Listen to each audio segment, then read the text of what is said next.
Who the hell can wait till morning? Talk now at latenightsportsradio.com.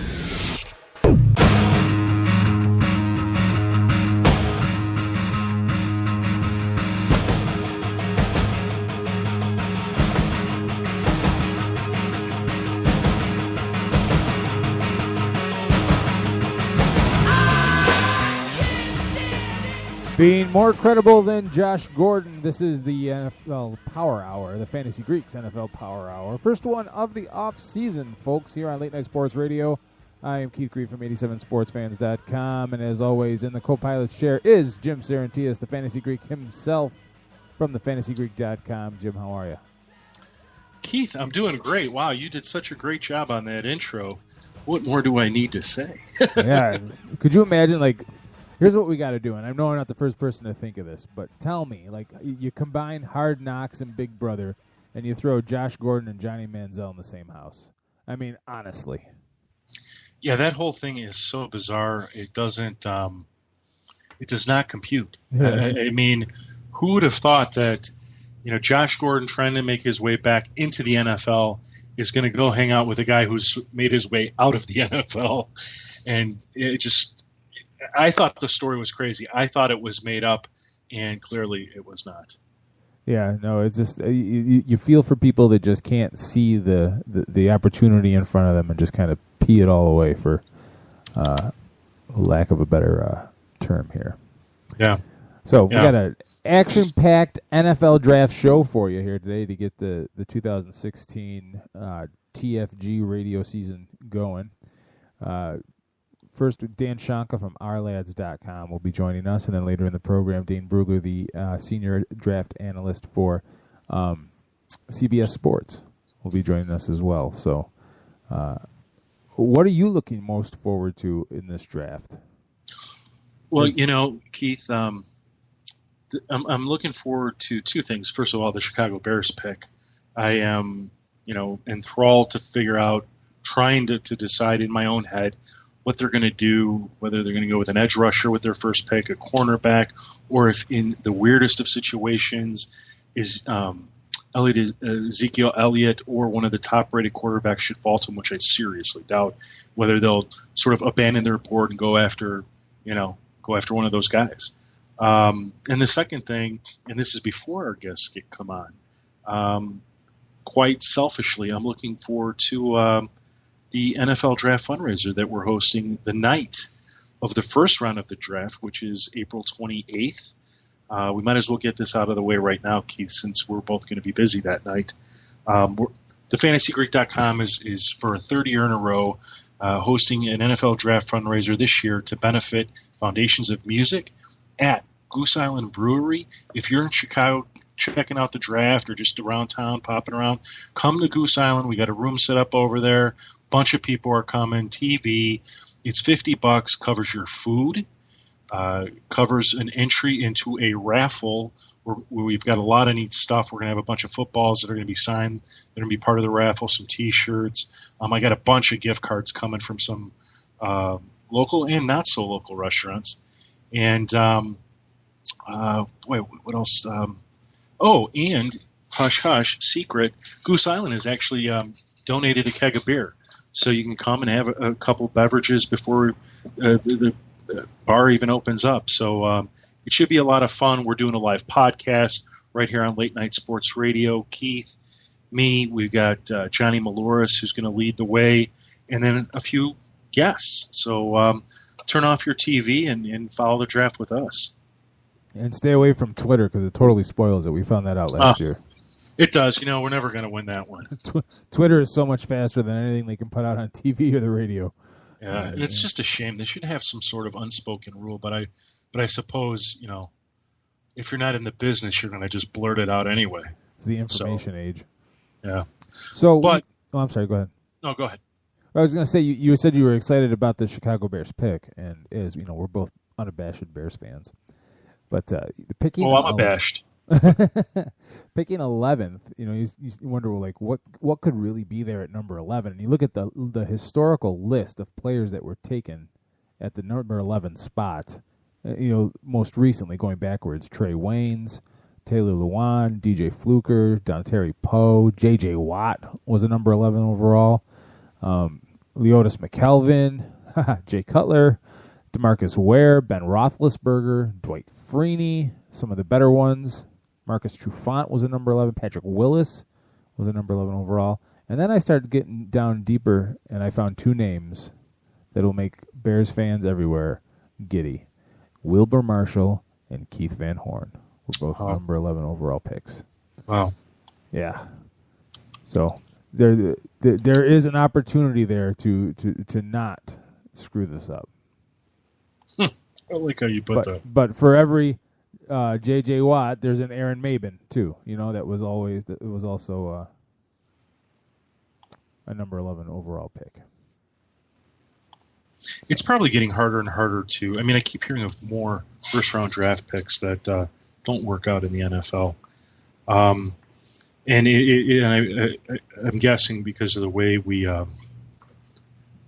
because of the fact that we're hearing it and it's a little bit more publicized than it would have been some years ago. It probably gives the impression that there are more first-rounders that aren't working out. But I mean, I can think of several that aren't getting me very excited these days. But nonetheless, I get a little jacked up over, hey, here's the best, cornerback off the board of so-and-so, the best defensive end to so-and-so, the best offensive tackle to so-and-so, the best wide receiver, the best quarterback, and which is debatable these days.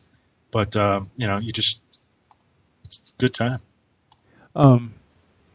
Yeah, and I like the way that the NFL does that by separating the first round and everything else. Because the first round is where all the money's made. Yeah. And in the past, first it was like, I think they split it up 1 through 3, or was it 1 and 2? First 2 rounds and then everything else on the second day. This way, you get the first round gets its own little spotlight, and then is it 2 and 3 the next day, or 2 through 4 the next day? And then, it's 2 and 3, and then the remainder of the rounds on Saturday. Yeah, for the hardcore. It's about 3-4 hours the first night, probably 4 or 5 the second night, and then roughly 6.5 on Saturday. Makes for a pretty full day.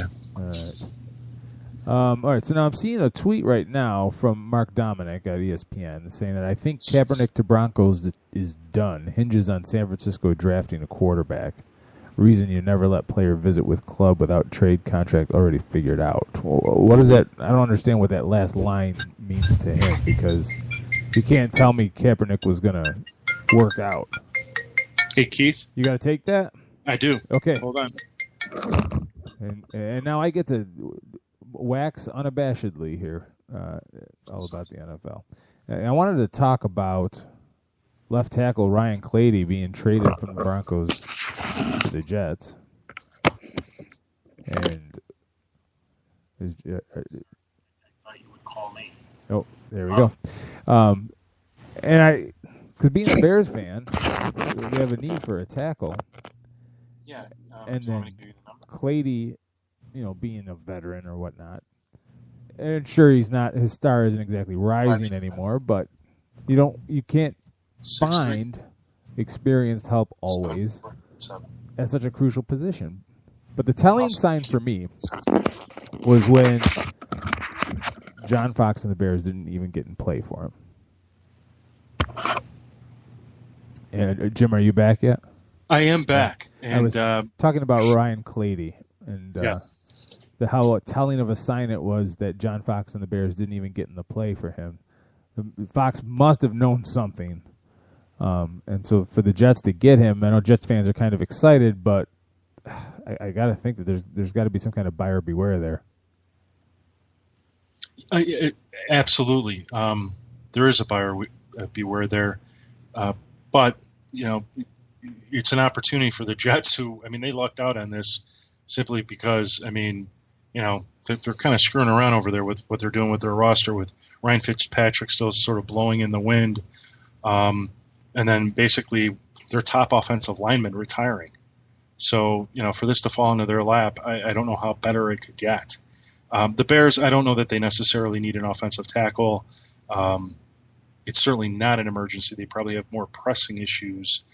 And there's something to be said whether you stick with a veteran or move on to a younger player. And probably in this case for the Bears, it's probably better to move to a younger player. Yeah, so looking forward. Where do we stand with our guest? He should be calling in any minute now. All right, sweet. Yeah. Excited. So very excited. Sorry about the confusion. Oh no, we're used to it here. Yeah, absolutely. We are. I'll tell you one of the things that interested me today, and I'm hoping to get a chance to talk to Dan about it, is Pro Football Talk put out an article reporting that the American Journal of Applied Psychology found a correlation between a player's Wonderlic score and the likelihood that he is arrested while in the NFL. Did you hear about this? Yes, I did. I mean, I was amazed that they bothered to. Oh, here we go. Yep. And we are now joined by Dan Shonka from ourlads.com. Dan, welcome to the program. Hello. Thank you very much. Glad to be with you guys tonight. Dan, Jim Sarantias here from thefantasygreek.com. Thank you for joining us. I wanted to jump right in and talk to you a little bit about sort of the gamesmanship that's going on right now. And it always amazes me at how many pre-draft stories there are about teams trading to move down or wanting to move up. And I wanted to get a sense from you, is it, especially because you were a former NFL scout, is it easy to trade that number one pick? Because I get the impression it's just not. No, I tell you what, it's very hard. Unless it's probably not as tough as it was years ago when that first guy got $50 million a year, but $50 million for a contract, I should say. But somebody's really got to want to get up there and get a premier player, which generally is a quarterback. And I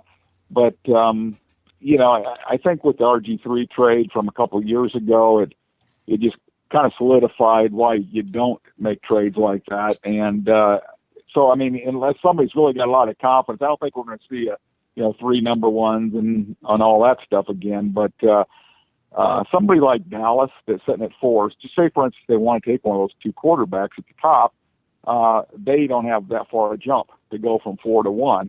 But if you're talking about, say, the Rams wanting to jump from 15 up to number 1, it's going to take a little more firepower. And but I think a lot of it is just talk right now. I mean, I would be now another team though that that thinking about it, I guess. Philadelphia was talking about maybe going, 8 to 1, or at least stuff coming out of Philadelphia was saying that, and so they wouldn't have quite as big a jump. But I just can't see them without a number 2. They got 2, 3 third-round picks, but I just can't see them make that move either. So I think, Jim, that's a long answer to tell you it's going to be tough for somebody to move up there. I think Tennessee'd like to get out, but somebody's got to really want somebody bad to get up there at number 1. Now, a lot of people are projecting Tennessee to take an offensive tackle with that first pick, and many people are earmarking Jeremy Tunsil to be that guy. Do you see the Titans necessarily going offensive tackle with that first pick, or could they go a different way? Well, I think they certainly could go a different way. Laramie Tunsil to me is a ways away. Cyberspace people have them, but you're talking about YouTube people and all that stuff. I think, people that really, in fact, I talked to 3 offensive line coaches last week, and none of them had Tunsil as their top guy. So, it's just, that's the thing. You always find out at draft time where these guys really fall. And, I just think that you got to look at the film, and I love seeing the stuff that floats around out there, because I know people have been watching film, and then it gets to be a herd mentality. Somebody jumps on top of a guy and say, "Oh yeah, this guy's a great." Because I remember a few years ago, and that everybody was on, Sharif Floyd, top three pick. Nobody ever talked about, Richardson from Missouri, and of course he was NFL Rookie of the Year. So, and I just think that got to be careful about that stuff. And but I think that I really think they stick there. They might end up taking Ramsey from Florida State. Now, do you have Ramsey as your number 1 overall player on the board? No, we got Buckner from Oregon as our number 1 player. we got Bosa number 2, and then we got Ramsey 3. But, I mean, I couldn't argue if they want to take Ramsey, because Ramsey's the best corner out there. Right. Now, probably the more interesting pick for people to talk about, not to say that the Titans don't have their own problems, would be the second overall pick by the Cleveland Browns. I suppose the simple question is, do you see them trading back, or do you think, no, they really should do something with this pick? Well, you know, it's a matter of, hey, do they think that one of those 2 quarterbacks is the answer to the quarterback problem in the future? If it is, then they got to pull the trigger, because you could still back out of there and maybe get one of the quarterbacks. You might not, get the one you want, but if you're sold on whether it's Goff, if you're sold, you got to take him at 2. If you're sold on Wentz, you take him at 2. So, no, I just think that if you like him, I mean, really, you got guys in there right now that are running, trying to steer the boat that have never done it before. And when it's like anything else, first time you do something, you're going to make a lot of mistakes, and you got to listen to Hugh Jackson, see what Hugh wants to do, and the coaching staff, and so we'll see what happens there. But I think that they want to, they need more players. Obviously, when they just absolutely dump their roster, and it's the worst roster clearly in the National Football League right now, they need players, and so they'd love to trade down, I think, and get more players. Huh. But let me ask you about this idea of sort of, they're a team that clearly hasn't had a franchise quarterback in quite some time. The pressure that is in front of them to sort of answer that right now, despite, passing on, dropping a few picks back to get more picks. Do you think that can be sort of, and not just for a quarterback, but let's say it's offensive tackle. Let's say it's just a position it's such a dire need. You just say, we don't care what the opportunity is to back up. We need to stay right where we are and go do this because it's time. Is that something that can be an overriding factor in that draft room? Yeah, they certainly could go. Say, for instance, they want to build a defense. Maybe they take a Buckner at 2. Maybe they take Bosa at 2. They say they're going to take a quarterback at the 32nd pick in the draft, since they have that pick now with New England, backing out of there because of the late pick deal. Yeah. So they could take a quarterback at 32 and maybe take the best player on their board, right there at the top at 2. So, yeah, there's a lot of different ways they can, it depends on how they want to build that team. Do you want to build it with a defense, or do you want to, keep giving a shot at, because I'll tell you right now, to me, I would not wish a quarterback to go to 2, because they have decimated that team, and they got 2 really good football players in Bitonio and Thomas there, but everything else on offense, hey, if you don't have any blocking, why would you bring in a quarterback, Right. No, it completely makes sense. In the environment today, and help me here, is the position that's sort of the deepest in the draft the defensive line in terms Absolutely. of overall? Okay. So yeah, Jim, sure is. With that knowledge, would you expect teams to sort of jump on that position in this first round, or the reverse, which is, hey, guys, it's really deep. Why don't, let's take the receiver that maybe in theory should go in the second round, but we have such a need. Let's get him now and then worry about addressing the defensive line in the second round. Well, you always take the best player, at your pick. I've been on both ends of it, and it's not pretty when you don't take the best player. You really stub your toe when you're going for need. So I would take the best player regardless when you're making that pick. Now, as you go, you can start slotting guys a little bit after the first couple rounds, but you got to get the best player available because they're going to help you out one way or another. And if, at worst, when you come to trade time, you're going to have a lot of suitors. But if you just, take a guy to fill a slot and he can't play, say, for instance, you take a tackle that can only be a right tackle. Say he can't play guard, he can't play center, can't play the other tackle. You want an offensive lineman that can play 4 spots, and if you do that, you got some trade value, you got a guy that's going to help your team. But so I think that you got to be very careful and have your game plan, your big picture, and build from there. Whether you go the defensive route or you go the offense. Is there a player out there that just gets you excited? I mean, giddy, just like, oh, this guy's just amazing. Well, I really, the guy that not many people are talking about, of course, is Buckner. For some odd reason, a guy's made over 80 tackles and 6'7", 290 some pounds, and he runs 5 flat and is flexible as a ballerina. He bends and he doesn't break, and so he's a very disruptive guy, and he can play any position. And now with everybody's got the multiple schemes on their defense. So whether you're going to line up in 3-4, you're going to line up in a 4-3, you go to over-under looks and things. You need a guy that's a multiple-purpose defender that can play all along there and never come off the field, and he's that kind of guy. So, and being 6'7", he's going to knock down a lot of passes for you because he does get his hands up, which, by the way, are the biggest hands ever measured at the combine at 11 3/4 inches. So, he's going to be. I think he might even be a better pro than he was in college because you can turn him loose a little bit and let him play. That he's very disciplined. I mean, he does exactly what he's supposed to do. So, but Buckner is a guy that he excites me. I think he's got a chance. I mean, I like him better than Nada. When Nada came out, he was about as 1/3 as productive as Buckner. So that's why, a big man that can play like that excites me. That's Dan Shaka from ourlads.com. We're talking about the NFL draft here. Dan, I wanted to ask you, how many quarterbacks do you think get taken in this first round?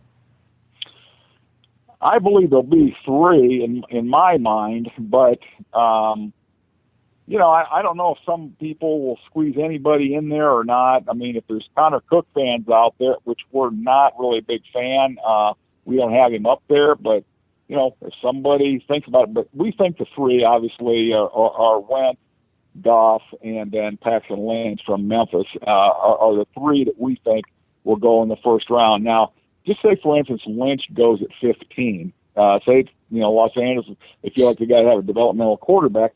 Now, there's, you got some spots to play with there at the bottom, and say Cleveland doesn't take one. Take a quarterback, even though it's technically the top of the second, if that's their 32nd pick, they could take a quarterback there that since they didn't take one at 2, let's say they take somebody down there at 32, whether, maybe it's a Hogan or, maybe, it's just, they may very well, consider a guy like Cook, for instance, but, because, he's a guy that, they kind of believe in, I guess, but we'll see. We're not, like I said, big fans there, but I think basically you're going to see 3 quarterbacks go in the first round. In short, what's the biggest knock against Cook? Because I know a lot of people have been talking him up recently. Yeah, I think, his accuracy and decision-making.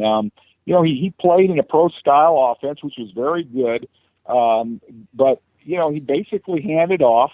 They wanted to run first in a zone-blocking scheme. He made, some really beautiful pass stuff, but I think the decision-making, his accuracy, are things that are really questionable. And, of course, everybody keeps bringing up he wasn't a captain, and I don't know, if that's I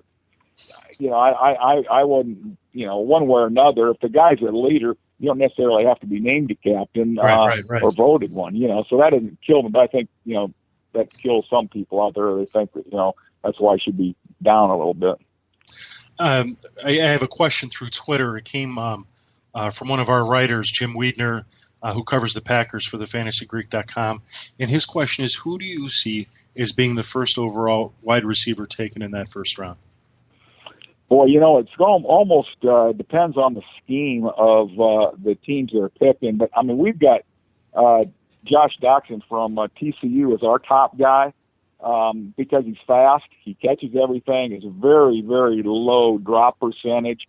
He did come from the spread, so he's going to have to learn some things, the nuances of NFL receiving. But he did run a tree he lined up basically on one side of the formation, but he did run a tree, from there. A lot of these guys, say for instance, a guy like Corey Coleman, he runs 4 routes from that spread that they play in, and he's got all kinds of things to learn. So I think it's going to be Josh Doctson. I really like Treadwell, except he just doesn't run fast. But if he's as good as say for instance, slipped my mind. Real good receiver that I liked. It was in San Francisco last year. Played with the Cardinals. I'm talking about, Jim. He just slipped my name or slipped my mind. The real big, strong receiver. He didn't run fast, but he's really good. Bolden. Anquan Bolden. Yeah, Anquan Bolden. Yeah, now if he's Anquan Bolden, hey, I'll take him. Late in the first round, no question. If he's as good as Bolden, if you project him like that. So, but anyway, so he could be the second guy to go. It just depends on your scheme. If you're a West Coast offense and what have you, and then some people like the Corey Coleman kid, but I think Doctson could be the first guy to come off, and then it's kind of toss up. Fuller's going to be in there. It's for those guys that just kind of depends on what you're looking for. Now, two of them don't have very good hands, and Coleman and Fuller. And I don't care what anybody says. They talk about, they got great speed and they got all this stuff. But I tell you one thing: when you're wide open and ready to go to the Super Bowl, and a guy drops a pass, that is not fun.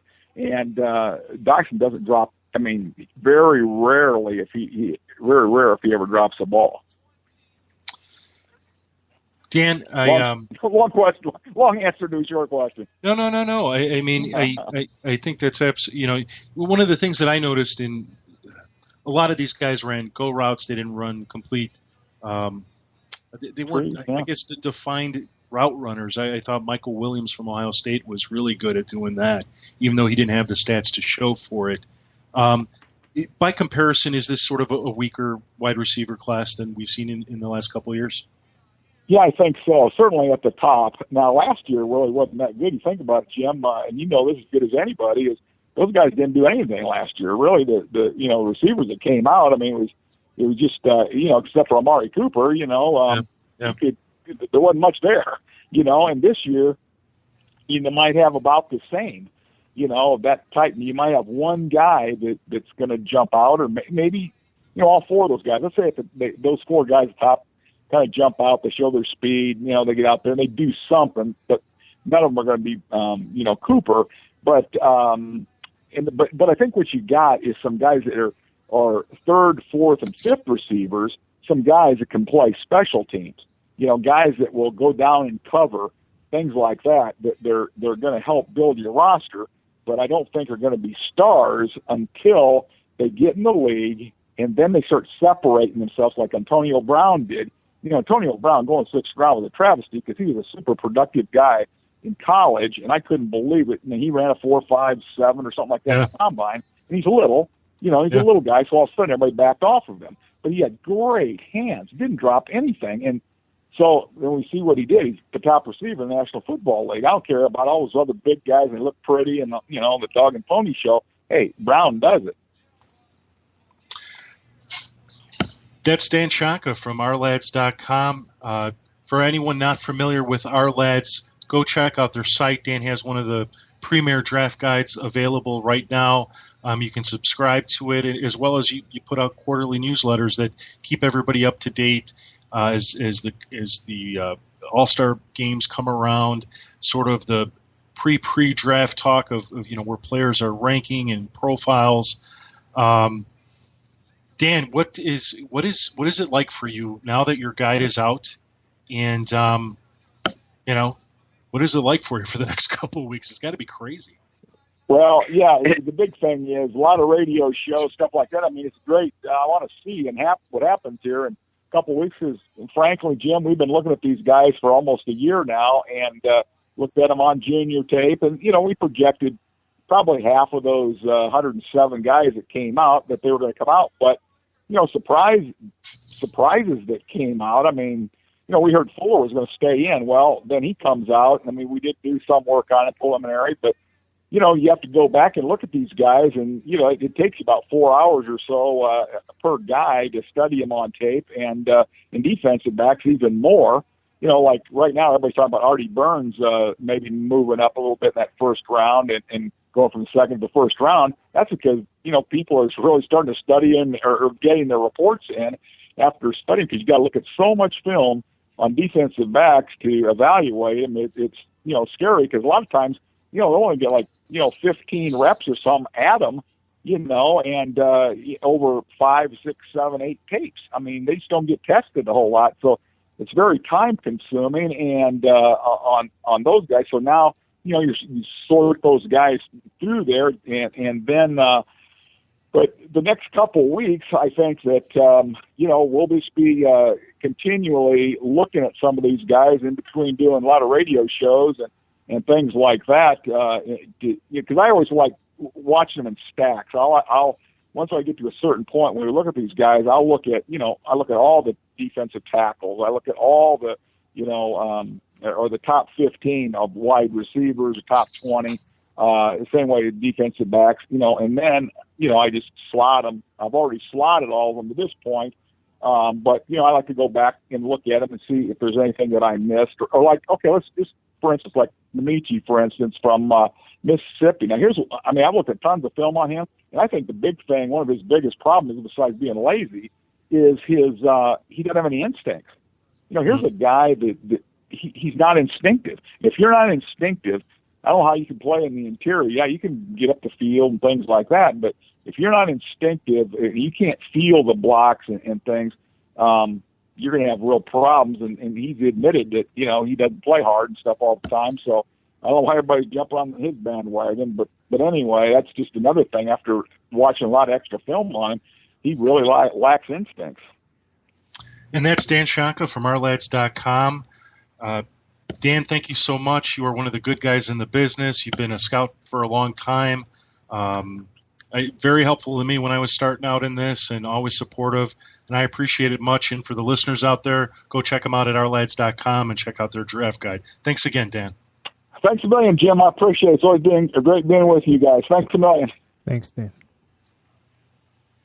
And it looks like we have on the other phone Dane Brugler from CBS and NFLDraftScout.com. Dane, is that you? It is. How are you doing today? Dane, doing really well. By comparison, you're going to be the guy that in 20, 30 years I will refer to you as the ageless one. I'll take that. You should. Well, listen, sort of now jumping right in, I know last year your big story that you broke right before the draft was the story of multiple teams having a strong concern of J.J., of his right knee, and that certainly in some respects affected his draft value. And while I'm unaware that you have any such story right now, what I wanted to ask is, especially there's some people going back, getting retested based on things that were seen at the combine. Who are the kind of guys that in this first round of the draft, might get hurt because of their injury situation, or people need to know of? Yeah, there's definitely a few this year. And the medical rechecks in Indianapolis are Thursday, Friday of this week, so we'll find out more fairly soon. But the most notable are the two linebackers, Notre Dame's Jalen Smith, UCLA's Miles Jack. Jalen Smith, his injury is much more serious. It probably knocks him out of the first round, maybe the second round. Who knows when you can feel good taking him, but Miles Jack's the interesting one because he tore his meniscus back in the fall, had surgery. Just looking at him, he looks healthy. He's moving around great. But there are some teams who are very concerned. There's some stuff they found at the combine during those medical tests that kind of created a few red flags that they are worried about. And so for Miles Jack, if no injury, then he's going somewhere top 5, top 7. He's that type of player. But if the doctors come back and say, we don't know about long term, there might be something going on with that knee, which is what I'm told several teams are worried about, then, we could see Miles Jack fall a little bit. So the next 2 days are paramount for Miles Jack and his draft stock. A few other guys, Devontae Booker from Utah, he had a slight meniscus tear in his knee back in November. He's been on the sideline for the Senior Bowl, the Combine. He was able to work out yesterday for scouts, but teams are really hoping the doctors come back with two thumbs up in terms of his medicals, and then he'll be cleared. And if he is cleared, he's one of the top 3 to 4 backs in this draft, somewhere in the top 100. Now, is there, outside of any injuries, are there any players that might possibly being hyped a little bit more than they should is going in the first round that could actually fall out of the first round and surprise some people? Well, there always are. And this year I think we're looking at a few guys who have some character concerns, and that's the big reason why they are candidates to fall out of the first round. Robert Nkemdiche from Ole Miss, I think he's the most notable. He's a player that, based on talent, he's one of the top 10 players in this draft, but he's just not one of the top 10 football players in this draft. And so you watch his highlights and you think, okay, this guy is a candidate for the number 1 overall pick. But when you watch his full body of work and then you factor in the effort concerns, you factor in the character concerns, and all of a sudden, all these red flags, and where is Robert Nkemdiche's value in this draft? I think there's a good chance he falls out of the first round, and some team picking in the early second could really find a steal with him. And then Noah Spence, the pass rusher from Eastern Kentucky, same type of deal. You have the character concerns, you have the baggage, dealing with a player who had a drug addiction, and you just always worry about that coming back. So I think Noah Spence will probably be taken somewhere in that mid to late first round, but you just never know. There's always a shot he could fall out of the first round altogether. Now, one of the things I want to remind the listeners of is you too have a draft guide, which I have. It's awesome. It's 195 pages of player profiles. You close it out with the top 150. It is so much detail. If for the listeners out there, go visit Dane at dpbrugler.com. If I remember on Twitter, and Dane, if I remember correctly, you have a link right there where they could download it right on their computer. Right, exactly. It's a automatic PDF download. So yeah, just go to my Twitter at dpbrugler and have it pinned at the top of my timeline. The link. Yeah, I keep it cheap. It's only $7. The bosses keep telling me I need to sell it for $20-$25, but yeah, I want it to be affordable for everyone, and I want everyone to be able to, get all the detail that's involved in the guide. I have profiles for over 450 players in there, and we talk about the first round guys enough, but I think where my guide really sets itself apart, where its value will show, is in the in the 5th round when your team drafts a linebacker from Norfolk State. You can turn to him in my guide and find everything you need to know about him there. So far the feedback's been great, and appreciate everyone checking it out. And one of the things that I noted in looking through your guide, and there is definitely a debate here between who should be the number 1 overall quarterback taken. Mm-hmm. I know you have Goff ranked just ahead of Wentz. Very briefly, what is it to you that makes Goff? And I'm assuming it's it's close, but you believe that Goff should be taken ahead of Wentz. What is it for you that really sets him apart from Wentz? Well, for me, it's when you look at Jared Goff, he doesn't necessarily have the physical traits that Carson Wentz does in terms of the size and the arm strength. But I think they're good enough, and I think what really sets Goff apart is his passing anticipation, his natural feel in the pocket, his ability to throw receivers open. He just shows a lot of things from a mental standpoint in the way he sees the field that you don't often see from a 21-year-old college junior who is making that jump to the NFL level. And so there's a lot of things that you look at and you say, okay, this translates. Well, that translates. And it's not more than just the physical traits. And Carson Wentz has those, but obviously it's a much bigger jump with him coming from the FCS level. And so to me, Goff is the best quarterback this year. Now, I don't think either of these two guys are on the same level as Jameis Winston and Marcus Mariota were a year ago in terms of the quarterback prospects. But I do think that both Carson Wentz and Jared Goff can be capable starters, possible long-term starters in this league. And so if I'm Cleveland at number 2, I'm taking Jared Goff, and I feel pretty good about it. And would you start him week 1? It's I would leave that up to training camp. I would not predetermine that. That's something that if he shows enough that he can win the job, great. If he needs to sit a little bit, that's fine too. Right now they have RG3 in the count on the roster, so you can get away with that. So I wouldn't predetermine. I would let that play out in training camp. We have one of our Broncos fans listening in on the live podcast. And this is really a question for me, but hopefully he finds some value in it. Do you see the Broncos, if they sit at 32, don't move up? I'm not even sure that they have enough picks to sort of put something together and who would really want to be at 32 unless you're right at the back end of that round. Do you see them taking a quarterback in round one or not necessarily, or it depends? I think that's going to be one of the storylines of the first round is Denver. They're picking last in the first round. They could sit there and wait and see if a quarterback falls to them.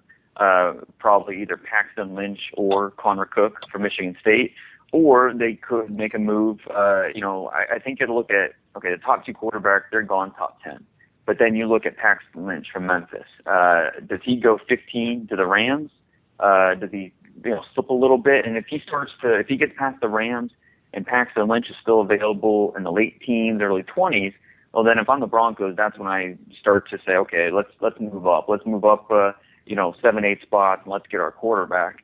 The Broncos have to make a move here on a quarterback. Whether that's, something changes with the Kaepernick situation, something changes with another quarterback situation, they have to make a move. And if it's going to be in the first round, then it's really going to be interesting to see how that plays out. Now, if Paxton Lynch is off the board, then Connor Cook becomes part of the discussion at pick 31. I think he has starter traits for the NFL. I just think he has a very low ceiling. So he's not an ideal player that you're drafting at that point. But I think you could do a lot worse than Connor Cook at the 31st pick. And certainly if the Broncos picked him up, he'd have a couple of very capable receivers to throw to. We're talking with Dane Brugler of NFLDraftScout.com, also of CBS Sports. And Dane, one of the things I noted in your draft guide was you have 4 wide receivers ranked in your top 31. Do you see 4 wide receivers potentially getting drafted in that first round? I think it's definitely possible, but I don't think it's going to be the same 4 that I have in my top 31. For me, Laquan Treadwell is the top receiver this year. And then I have Corey Coleman and Josh Doctson, 2-3, but they're very close. And then for me, the 4th receiver is Michael Thomas from Ohio State. The wide receiver I don't have in my top 4 who could be drafted among the top receivers this year is Will Fuller from Notre Dame. He has the speed to stretch the field, to take top off the defense, and really create issues for secondaries. And so I think Will Fuller could be one of the first few receivers off the board somewhere in that first round. But I do think it's possible we see 3 or 4 receivers drafted, but we might not see a receiver drafted top 20 this year. I think that's going to be the sweet spot for receivers is between picks 20 and 50. We could see quite a few receivers come off the board over that span. And when it comes to the Titans and the Browns, right there at the very top of the draft, what do you think? You think there's just, people can talk all they want about them trading down, but they're probably going to go and just pick whoever they want because they can. Well, I think they both want to trade down. It depends on what they're willing to take in terms of a trade. And forget the trade value chart. Forget past deals that have been done. It doesn't matter because this year's top 10 is different than last year's top 10, and so it's up to the Titans and the Browns to determine what the value is of those picks. And at the Titans at number 1, they're not going to get multiple first rounders for someone trading up. That's just not going to happen. But would they take a first this year and a second this year? Is that enough to move back 5 or 6 spots? I don't know. Only the Titans can answer that. I don't think unless they take a big discount, I don't think they're going to get the offer that they want. And so I do think the Titans will be picking 1, Cleveland picking 2. But you just never know. With these quarterbacks, it's such a wild card this year. a team like the Eagles, the 49ers, the Rams. We might see a team overspend, overpay for to trade up in one of these deals. But at the end of the day, I think there's a much greater chance that we see Titans pick 1, Cleveland pick 2, and hold on to those picks.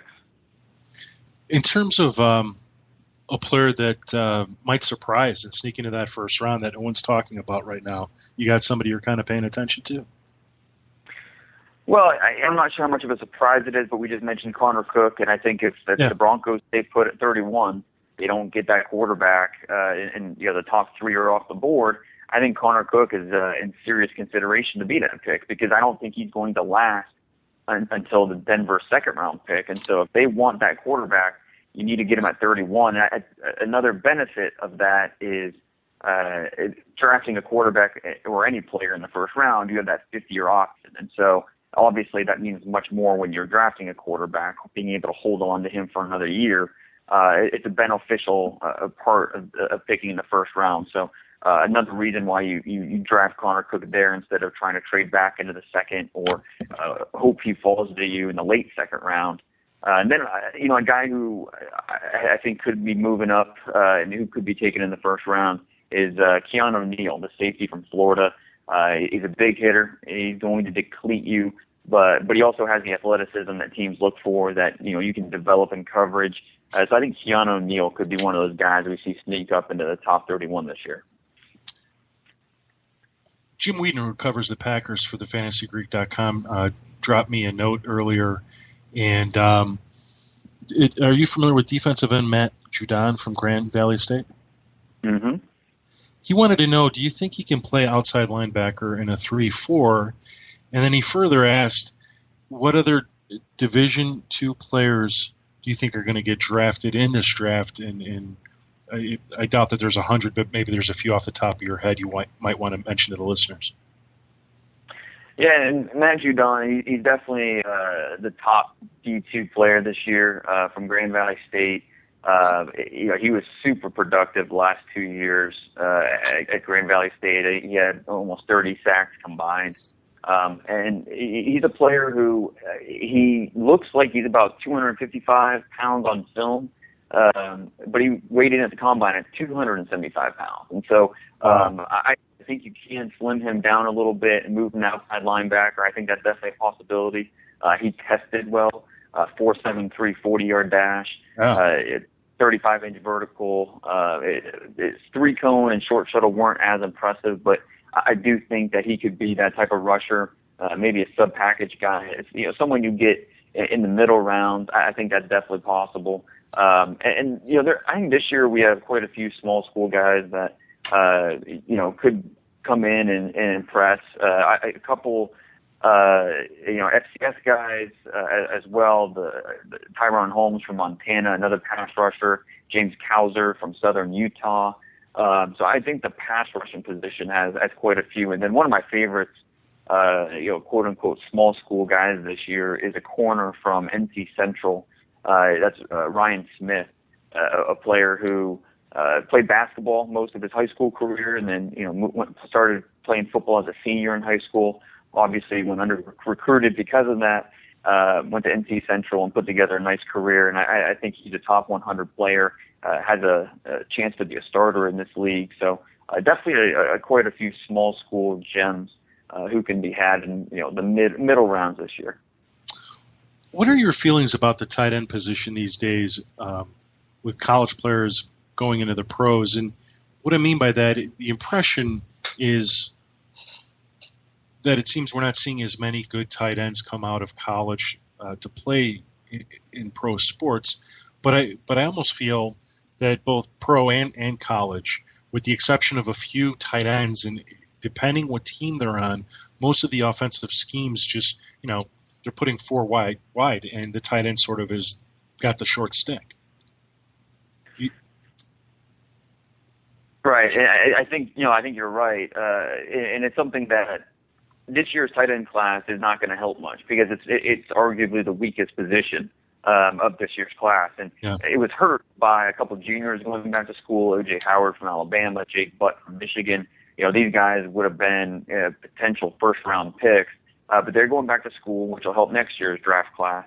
This year, Hunter Henry from Arkansas, he's the top guy, more of a second-round type of player, but, he's primarily receiving tight end. He's in that Owen Daniels type of mold. He's not going to give you much as a blocker. There are a few guys that you look at as, versatile. They can line up in line, be blockers, help you out in the passing game. Nick Vannett from Ohio State, he immediately stands out. Austin Hooper from Stanford can do a little bit of everything. So I think there's quite a few guys this year that you could potentially get in the middle rounds, and then maybe they could break through and be starters. But this draft class just doesn't have any true difference makers at the tight end position. You mentioned Ohio State, and they just seem like they've got one heck of a group of players entering the NFL next year.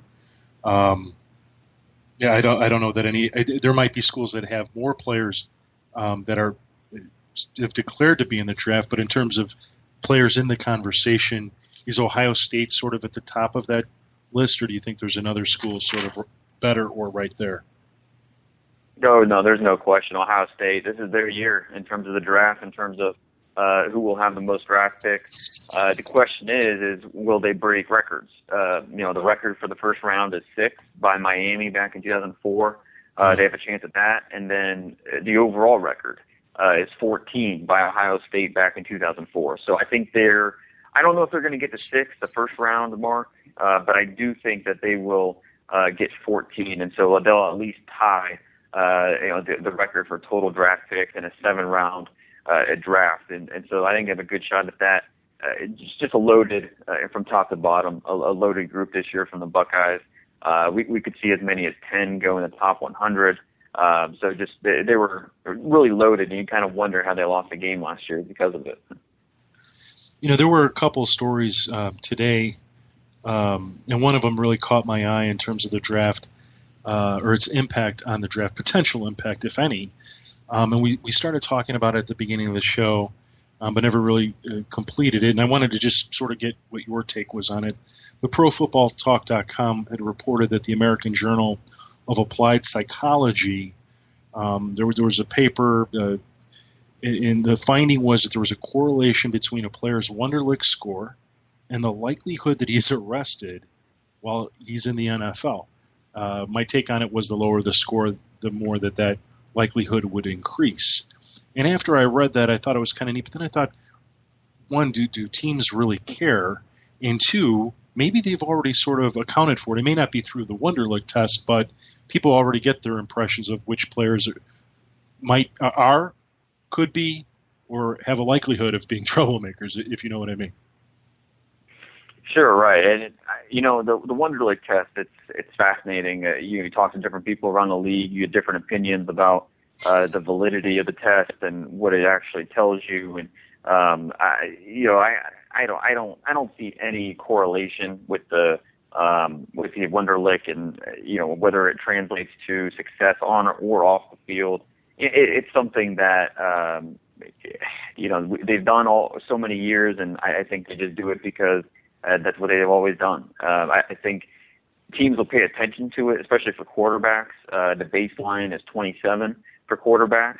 But in terms of overall, I think the personal interviews, the meetings, when you have a chance to sit down with the individual and talk to them, I think that tells you much more about the person than a 12-minute test. This is Dane Brugler from NFLDraftScout.com, CBS Sports. Dane, you want to tell the folks out there how to connect with you and what you got going on right now? Yeah, best way is on Twitter at DP Brugler. Find my guide there. It's a terrific resource. So I appreciate everyone checking that out. And then, you can always check out my work at CBS Sports, NFLDraftScout.com. Got a 7-round mock draft coming out tomorrow morning. So I know a lot of people on Twitter have been asking me about that. Looking forward to it. And so a lot of work went into that. Dane, thank you so much for coming on the show. I know you're a busy guy, and we appreciate it very much. You've been really good to us. Thank you. Anytime. Thank you. Thanks, Dane. Well, there we are. Keith, Dane Brugler, Dan Shonka. We had two of the big names in NFL draft scouting right there. Fantastic. Lots of information. Yeah. I always walk out of these things thinking to myself, was there something else I could have asked? Was there anything you would have asked or you wish you could have asked? Well, I'd love to hear these guys take on, like, everyone talks about the quarterback position changing, being more mobile as time goes on. There's a lot of people with a lot of opinions on offensive line play in college and how that's holding back their development in the NFL. I would love to pick these guys' brains about that from what they see. That is a great question. I mean, for what we do at thefantasygreek.com, one of the things I did this offseason, right, and I've done the last couple offseason, is tally up the sacks and the quarterback hits and identify those teams that are giving up the most. And immediately you can see that these are teams that need help along the offensive line.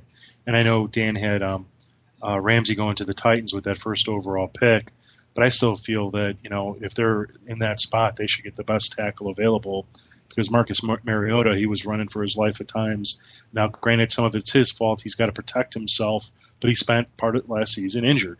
And, when you're a quarterback in the pros, I know you want to be a leader. I know you want to lead by example, but the big thing is you got to be healthy. And to me, I think that's an excellent point. And I think teams consider, or at least they should consider. Yeah, I wouldn't want to be in a scout's position. You know what I mean? Because these guys go out there and they perform in games against competition that's nowhere near what they're going to face in the pros. It's so hard to I think in the NFL more than any other sport to try to figure out which skills translate to the pro game. Yeah. Basketball is somewhat different, but it's similar enough. Baseball, you're going to spend 3-4 years in the minors before you even get to the big leagues.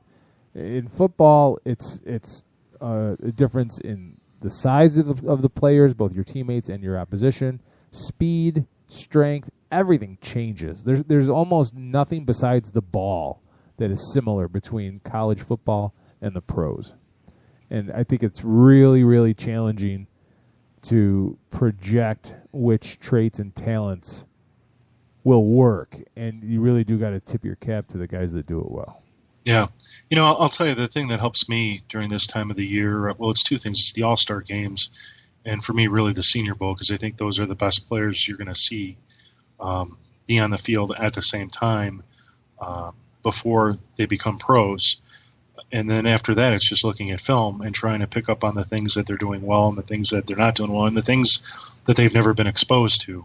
So for me, and I'd like you to answer this question as well, for me, I like Carson Wentz over Jared Goff for the first quarterback off the board for the Browns, because I really think that based on his offense and what he had to do, he was called on to be more of a pro quarterback than Goff. Nonetheless, in watching Goff, he's got a tremendous arm. I think he's a decent enough scrambler. He might find it more challenging with the faster defensive ends and D tackles and blitzing cornerbacks. But I would probably go Carson Wentz. That's my opinion. And I don't know if you have a view on that. Well, if you are a team that's got time to wait for him to develop, right? Just because he's not facing the most talented defenses. That's my only concern with Wentz. Yeah. You know what I mean? And that's Goff may not have had the same responsibilities or as much asked of him, but he's got the physical tools, and he played in the Pac-10 or 12 that may not be the best, strongest football conference, but there's some challenges there. You know what I mean? Much more than you get at playing at North Dakota State. I will say, and I think that's fair. I will say, there were a few games that Goff I thought had some difficulty, and when I say difficulty, he still threw for over 250 yards and at least 3 TDs. But it was in stark contrast to, let's say, when they played the Air Force in their bowl game, and he threw for over 500 yards and 6 TDs, but like the UCLA game. And UCLA, amongst all the teams that Cal plays, actually has 3 of the better-ranked individual defensive players in this draft. And he did struggle against them, and they did eventually lose that game. So I am curious to see how he will play against a pro defense, because say what you will, whether it was the Giants or the Panthers, while one defense might be 30th ranked and another one third ranked, the reality is it's steps that are between these defenses, not chasms. And to see him get up on the field, and the same thing with Carson Wentz, do it week in, week out, and be able to compete and improve, let's say like Blake Bortles has done, I would be very excited to see that happen. Yeah, and there's another variable here is who's going to be working with these players as far as coaches go. Right. I mean, you look at the guy in the headlines, the last couple of days has been Colin Kaepernick. Totally different player with Jim Harbaugh as his head coach. Right. Now, again, a head coach is not strictly focused on the quarterback 100% of the time, but you can't tell me that there wasn't a greater influence from a former NFL quarterback being your head coach than we saw last year with Jim Tom Sula and staff, and we're going to see with Chip Kelly now. Colin Kaepernick went from the next thing revolutionizing the quarterback position to a guy who couldn't win over his own locker room. Right. So there's a giant variable there, and if you're going to take a guy like, none of these quarterbacks are game ready, in my opinion, for week one. So whoever you take, you got to have a staff that's capable of nurturing that talent as well. So it may not be. This may not be if your team's needing a quarterback like Cleveland with Hugh Jackson. Yeah, you could draft Carson Wentz and groom him for a year or two. Take your lumps, because let's be honest, what else are you going to do? You're not a quarterback away from winning. So you're better off if you believe that Wentz is your guy, like our lads is projecting. If you believe that Wentz is your guy, then you've got the coach to nurture and develop him for a year or two before you throw him under center. Yeah, and I think the most popular question I've been asked as we're heading towards the draft by Cleveland fans is whether or not Cleveland does in fact draft their quarterback. And I'm stuck, regardless of what they did with RG3. They hired Hugh Jackson for the sole purpose of training their quarterback of the future. Agreed. And that's before they got RG3, and I just cannot see them. RG3 is an outlier. If he works out, great. And if he doesn't, what do you lose? You know what I mean? And I wouldn't even be surprised if he's not competing against a rookie. And, it's sort of like when Jay Cutler sort of broke through in the NFL and beat out Jake the Snake Plummer. Jake just was doing so well at practices. Eventually the players looked at Mike Shanahan and said, hey, put this guy in because he's playing better than Jake is right now. And, my guess is that would be the effect that the Browns are looking for. But, that's neither here nor there. Obviously, the guys in the back office or the front office are going to have to make the decisions with the coaching staff. So we'll see. Also, a team like the Browns that has so many needs, you could definitely see them trading out of that pick down if they get the right deal. Well, I'll tell you, I would agree that they have many needs, but I think if they could focus in on a quarterback, wide receiver, and somebody on the offensive line, I think that would go a long way towards helping this team. Absolutely. The defense is the defense. They've got enough guys to take a field and start a lineup. And they've got some depth. So, it is what it is. I think if they do anything this year, they're going to draft heavy offense, and they should do what they can to protect their quarterback and give him one more weapon, because Andrew Hawkins, Brian Hartline, Taylor Gabriel, Marlon Moore, Terrell Pryor, none of these guys is going to, in my opinion, be a regular to, blow it up week in, week out. Yeah, I don't want to make too much of it, big deal out of it either, but the whole presence of Paul DePodesta in the front office and the whatever strategies might be different that he brings to the table than another NFL front office. This might be the year the Browns do something that maybe we're not used to them doing, which is good for them because what they have been doing has not worked since 1999. My view of it is they just need to pick a course and stay the course, and it's got to be a smart course. Right. Anyway, before we head out, I wanted to again thank our guest tonight, Dan Shaka from ourlads.com.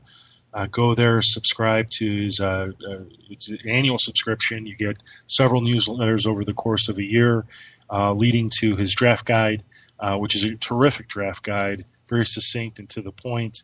There's a lot of information in there, and when I do my big 7-round mock draft, as I'll be doing in 2 weekends, where I draft for 2 pro teams, and I'm there with another 15 guys, and they do the same. It's what I consider to be the Bible. Go check it out.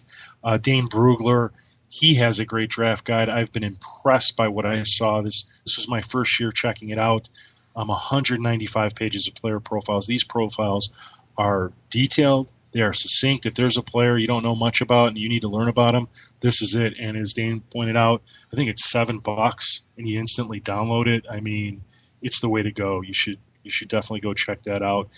What we do, the more information, the better. All right, and on April 25th, Monday night at 10 p.m. Eastern Time, it's Keith Grieve Show. We'll be having a mock first round. You'll be a part of that, too.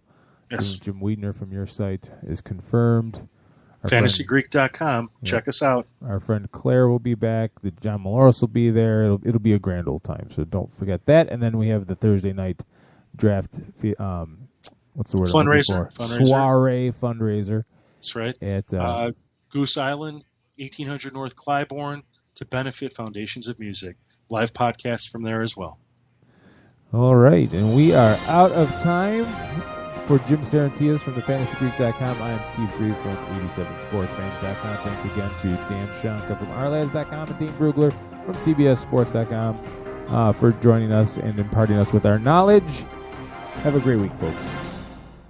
Turn out the lights, the party's over.